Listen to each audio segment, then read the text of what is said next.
Usambuye tambizo, aza kusunga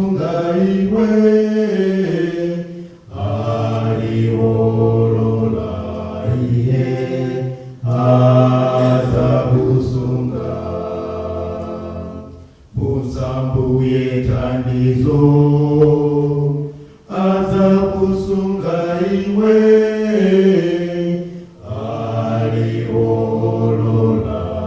iye azakusunga.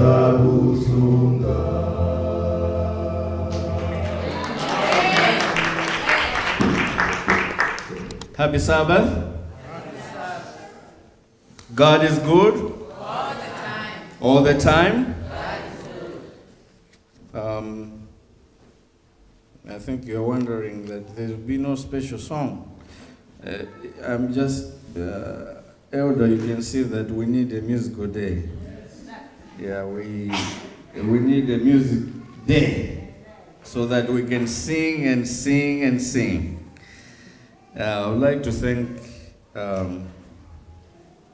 the leadership for letting me stand again. The first is going to sing a song. My title this morning. Thank you for the scripture reading, Mr. Chukambiri. My title comes from that scripture that Mr. Chukambiri read. There's a question there. Art thou for us or our adversaries? Art thou for us or our adversaries?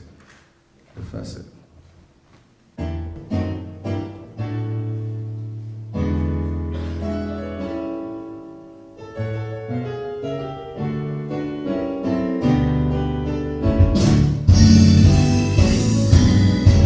There's no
sadness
Love and kind Father,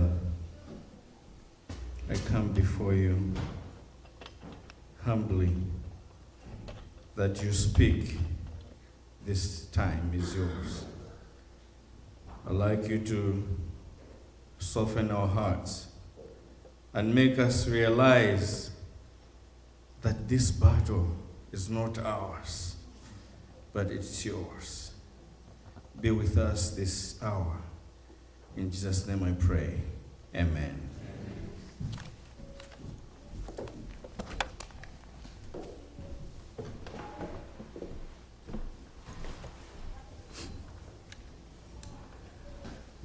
The children of Israel, under Joshua's leadership, are on the threshold of a new day.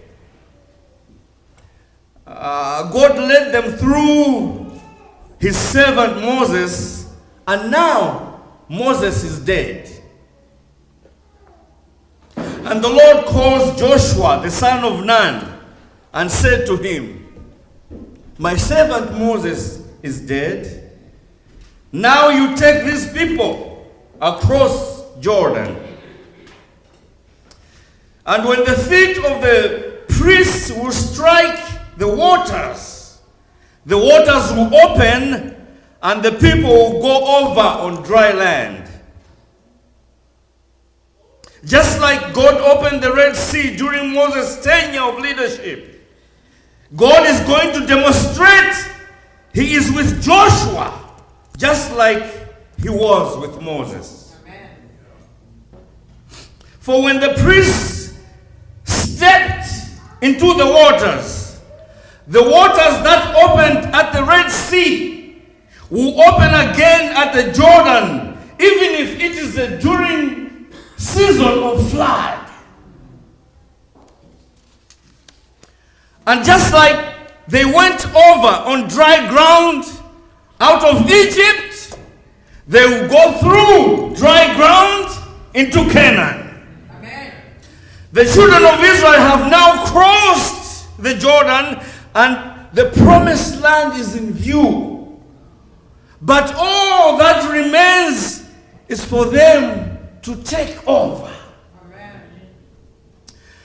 But Joshua and Caleb are the only ones who knew about what God had done for Israel. Because this was a new generation. But the only people who survived were Joshua and Caleb. But now there's this next generation. There's this second generation who knew nothing about God's conquests. They only heard about the stories. They were not there when Moses turned the Niles into blood. They knew nothing of God sending frogs and lice. They were not there when God told Moses to stretch his rod over the Red Sea, and it opened 6 miles wide, and the children of Israel crossed on dry ground. They did not see the water that opened for the Israelites close on the Egyptians, and their dead bodies and chariots, horses, washed up by the sea.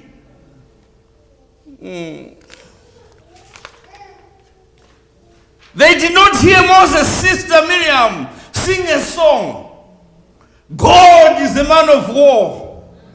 He's fought many battles and he's never lost one. And the first that song that we sing, that Jehovah is his name, it came from Miriam praising God.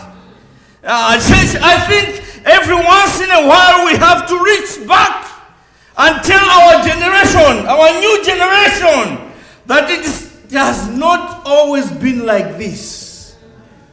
If we genuinely look into the rear view mirror or our own lives, we can't help but testify that if it had not been for the Lord who was on our side, where would we be? Amen. Amen. Now the children of Israel are getting ready to go into the promised land.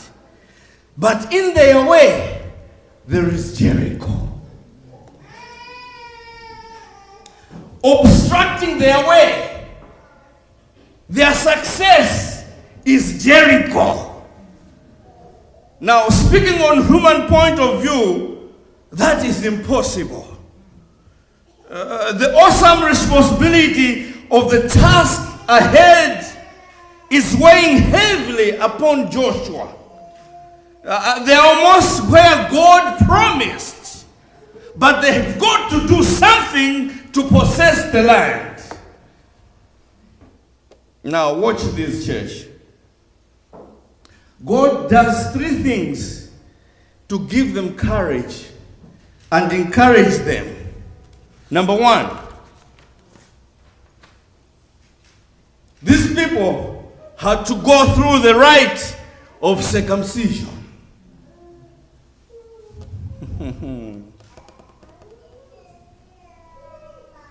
In the Bible footnotes, they say that because this young generation had not been circumcised, when they were in the wilderness, they had not been circumcised.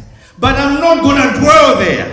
What I want you to have in mind is that they are looking at a big, strong city where you remember when Caleb and those spies went there, some of them brought a bad report saying that, oh, they are big, tall people.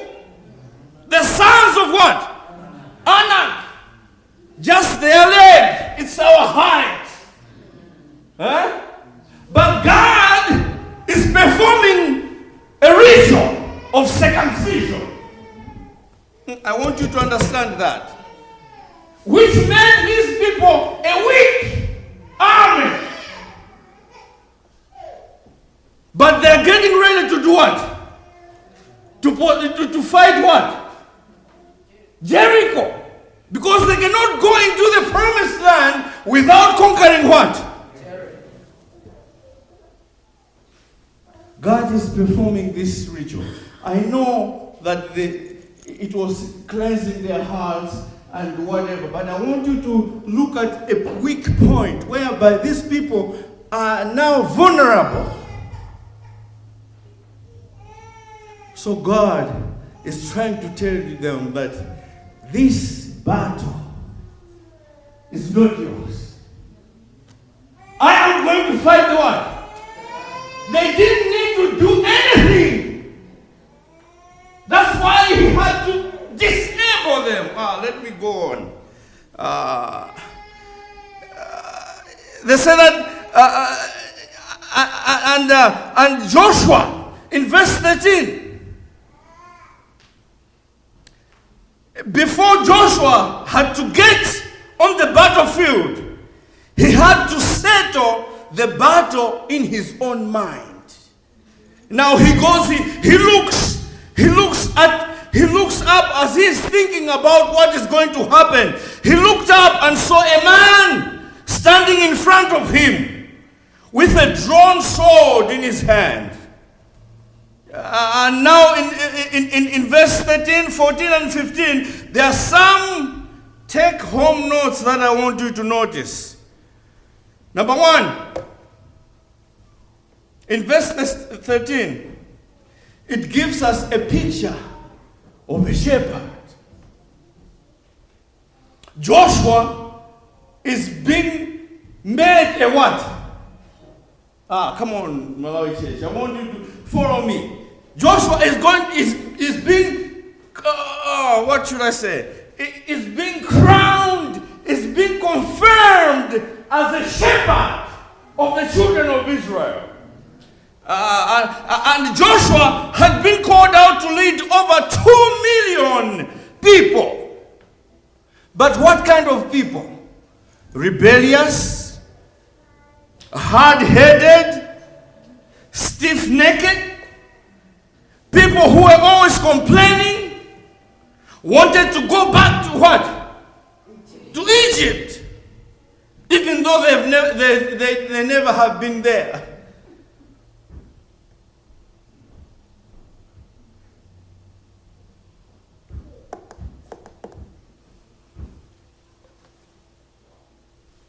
when the going got rough in the wilderness, they said to Moses, "You should have left us in Egypt." These are the kind of people Joshua is dealing with. They said we were doing fine.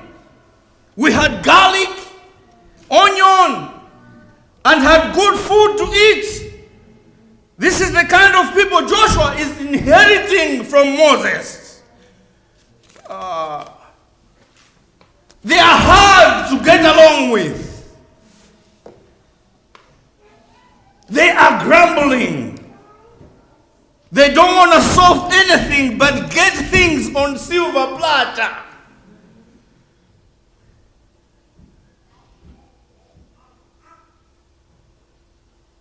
So I said, does it sound like a church next door? No, does it sound like maybe West Nile's church? Or does it sound like Malawi church? A people who are always complaining? A people who just want to eat? A people who don't want to do any service? A people who don't want to do any missions?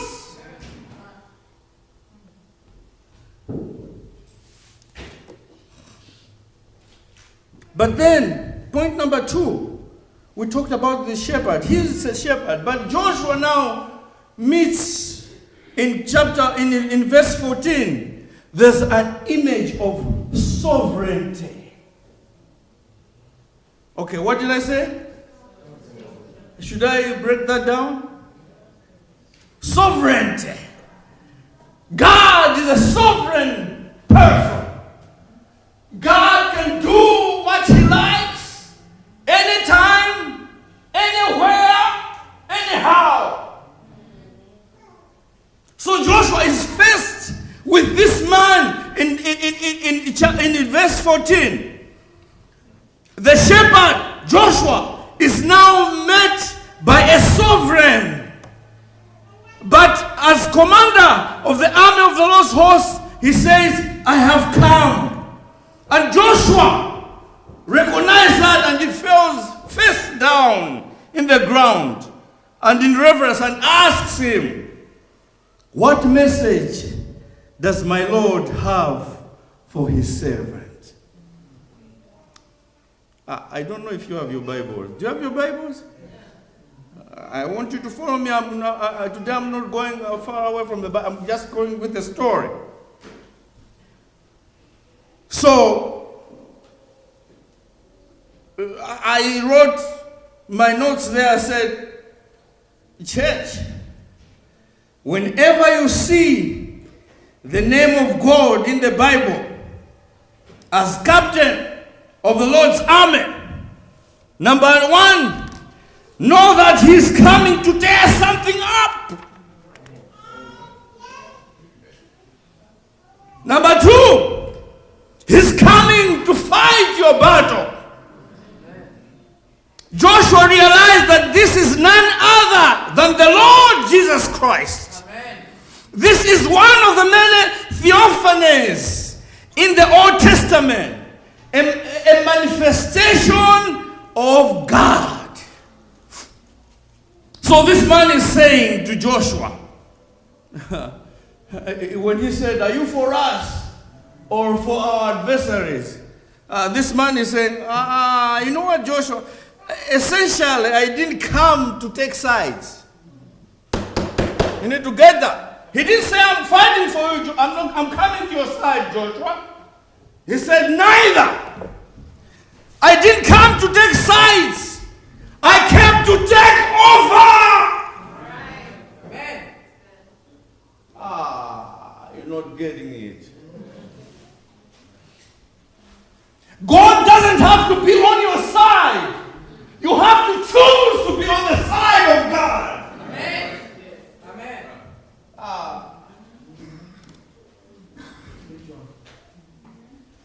So he's saying that I didn't come to take sides. I came to take over the situation.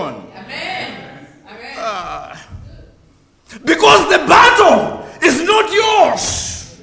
The battle belongs to the Lord. And if the battle belongs to the Lord, He will fight it for you. And now, church, if you want the Lord to fight for your battle, if you ever needed God to stand up with you when you are being assaulted by the enemy, you have to let go and let God. Amen.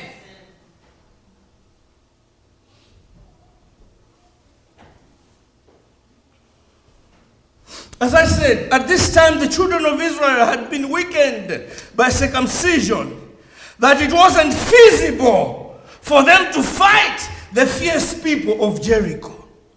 Therefore, we have to accept that on our own we can't do it. Amen.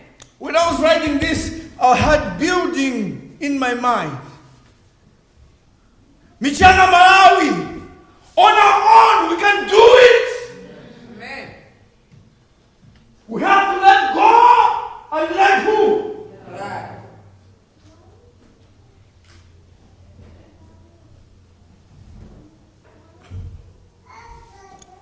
So Joshua is submitting to the will of God. It says in verse 15 that the commander of the Lord's army replied, "Take off your sandals, for the place that you are standing is holy." And Joshua did so. This is the same God that told Moses at the burning bush to take off his what? His shoes. Church, help me to close, because today I'm not going to stay too long. I'm not staying too long because Mrs. Katundu is hungry. But then God is getting ready to do battle on behalf of the children of Israel. And He's asking and He's saying to Joshua, I don't want you to raise any weapon. Yes, Jericho is in your path, but the promised land has already been delivered to you. Yes, Michiana, Malawi, you don't have money, but God has already delivered the church to you. Amen. Amen. Oh.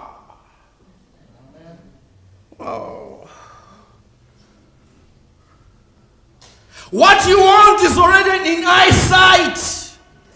But God says, I want you to know that you are not going to go around or to avoid Jericho. God should have done it, that they should go around Jericho and go to the promised land. But God is saying you are going to face on with Jericho.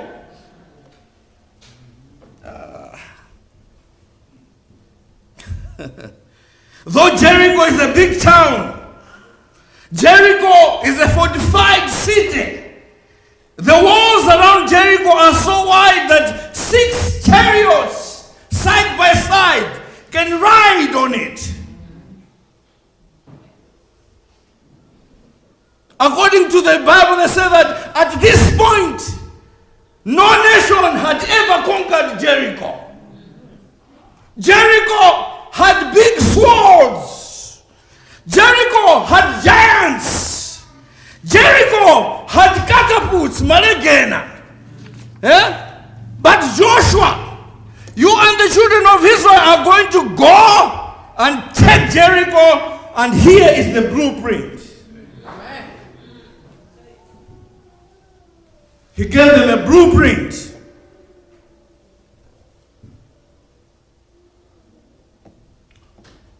Because the things of God look foolish.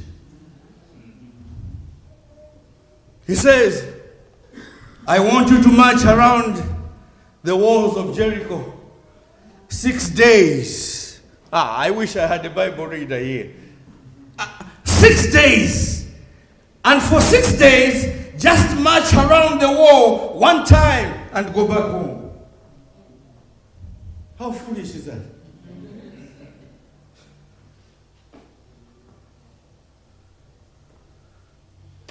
But Joshua and the children of Israel did just what the Lord instructed.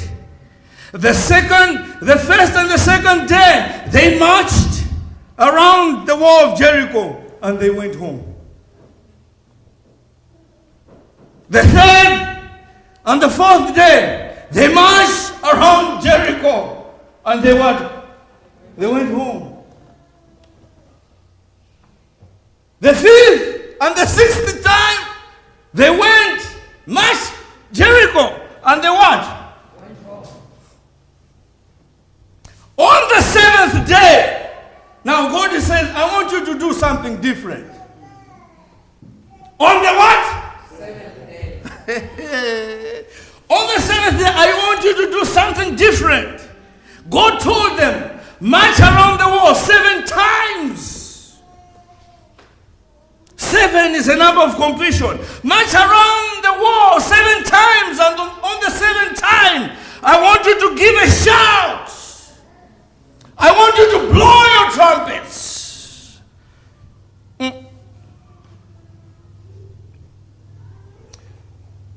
The number 7 figures prominently in this passage. But remember this. There were 7 priests. I want you to see what 7 is doing here. 7 priests, 7 trumpets, 7 days, and 7 trips around the city. More than that, God created the earth in 7 days. How I love it. But let's see. When they went the 7th time, God said, raise your lanterns and everybody shout. Raise your what? Your lights. You cannot be victorious if you are just doing something when you are covering your lights. Where do you go to church? I go to a certain small church now.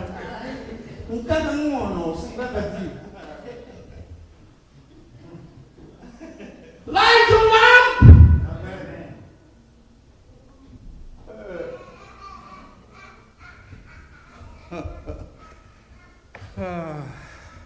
So they say that when they shouted, the walls came tumbling down. But I want you to understand this thing. God never instructed them that after you conquer Jericho, thank you, ma'am. Take the plunder away. Take the silver and the gold. No, he said destroy what? Because God wanted to destroy this city what? Completely. So that they don't come back to haunt the children of Israel in the promised land. You know what I said? I want to talk to somebody this afternoon. Somebody who's got a Jericho in front of you. Somebody who's got a Jordan that he thinks it's unpassable. Somebody who's got a mountain that he thinks he cannot go through. I want to bring you this man. The man, the captain of the Lord of hosts, who specializes in things that seem impossible. I don't want to talk about you, but I've seen him myself.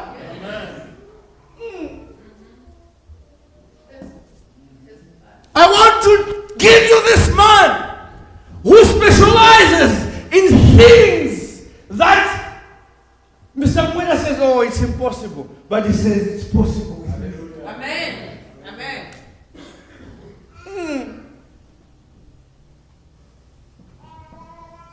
When somebody thought you're going to stay down, this man says, I'll raise you up. Amen.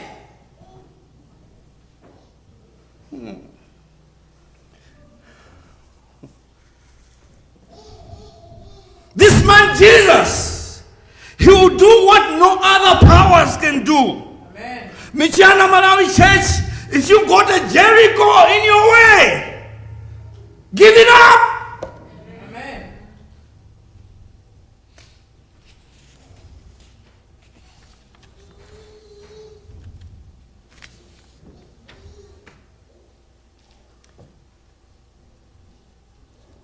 When I was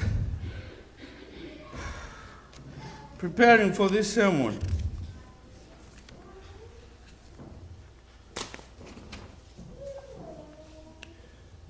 I had a very hard time because I like to preach something that will preach to me.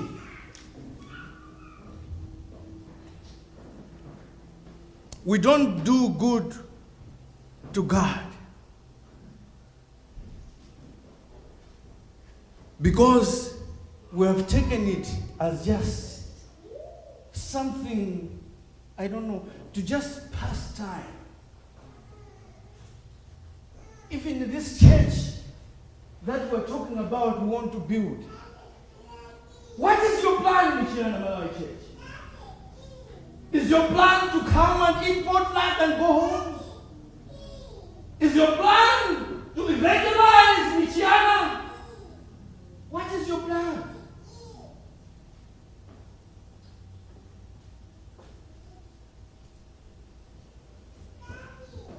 God is saying, this battle is not yours, it's the Lord's. Amen. But it's not just you. Because God left us with a message. God left us with a responsibility. We are here. Our motto, our mission statement is saying that preaching the gospel to Michiana, what? Preaching the three angels' message to Michiana area from generation to what? Generation. Does it only mean Malawians? If we can go to those apartments, do they know that there's a Seventh-day Adventist church here? What is our plan?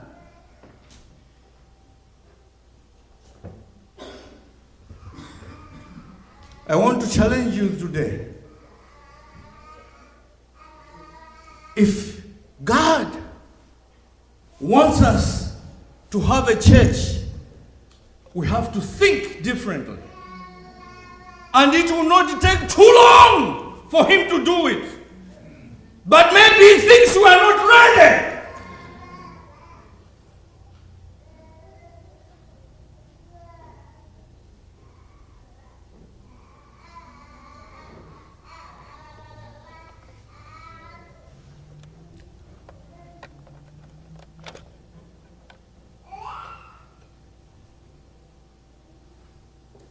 So you don't have to wait till the battle is over. You don't have to wait to see what God can do. But we have to start now. We have to start now to praise God because He has won the battle for us. But He will only win it if we have the right mind.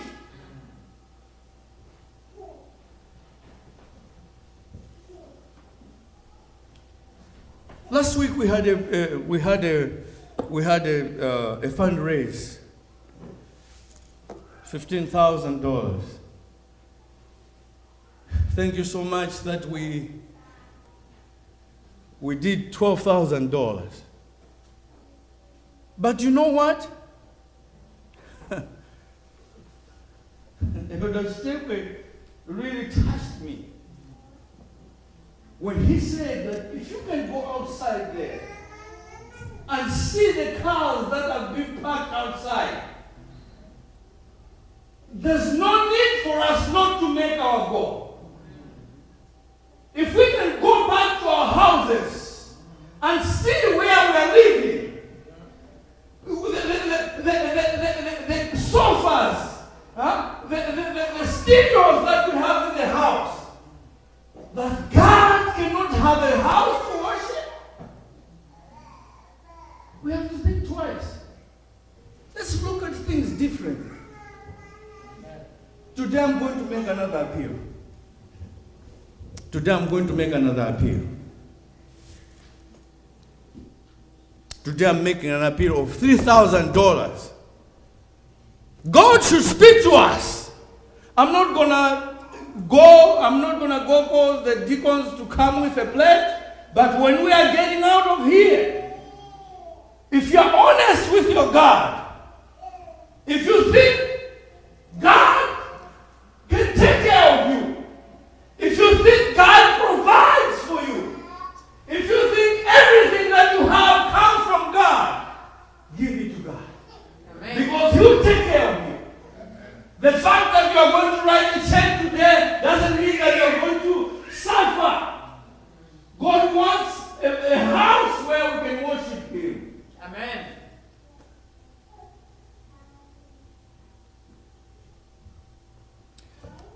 Last week I was told that there were a lot of people from Heathwind that I didn't call in front. So I'm not going to call you. You Heathwind people, meet today. We need 1,000 from you. Amen? Amen. Amen? All right, I'm not fundraising. But let's go back. What I'm trying to say today is that God is saying that this battle belongs to Him. All we need to do is let go and let God. Amen. Amen? Amen. I'm one of the people who haven't done well. I haven't given. But God should help us. I want us this moment, if we think that we haven't done well,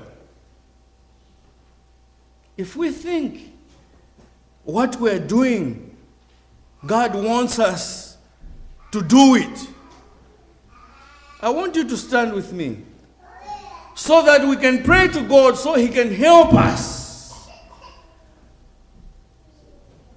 That whatever we're going to do, we're not doing it for ourselves. We're doing it to evangelize. So I'm going to ask you to stand. Not everybody. The people who think, who feel, who have been touched, that God wants us to do the right thing. That God wants us to yield to Him. That God wants us to evangelize so that His soon coming should be near.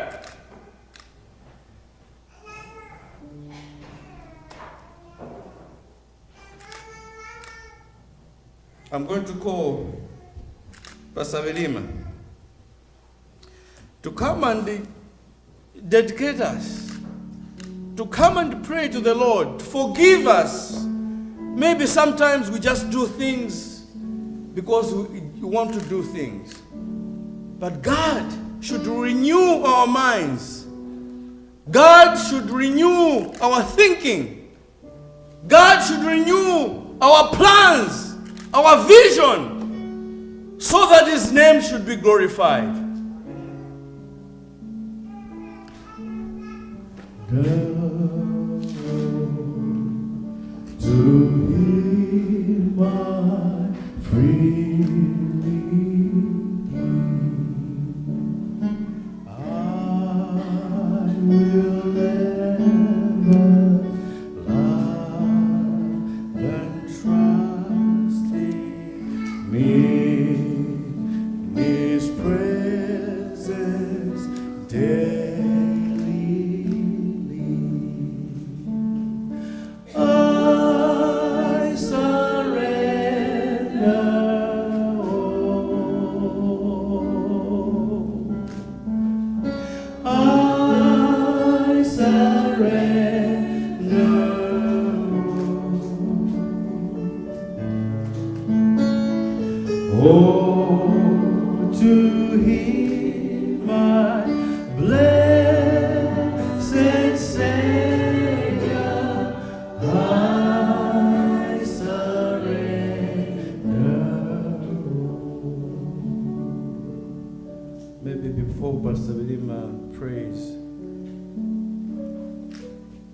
We don't want to close all the time. When I was talking to Dad one day, he told me, every time you are preaching, you have to give a chance. Is there anybody who thinks that they want to receive Jesus Christ? Maybe they've gone astray. Maybe they've done some things which are not right in the name of, or in the eyes of the Lord.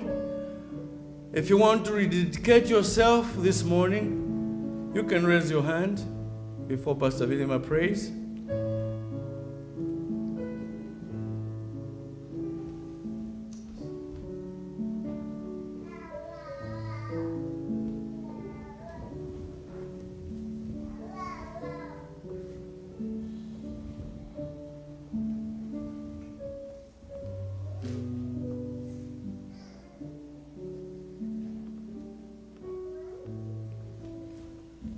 Father and our God,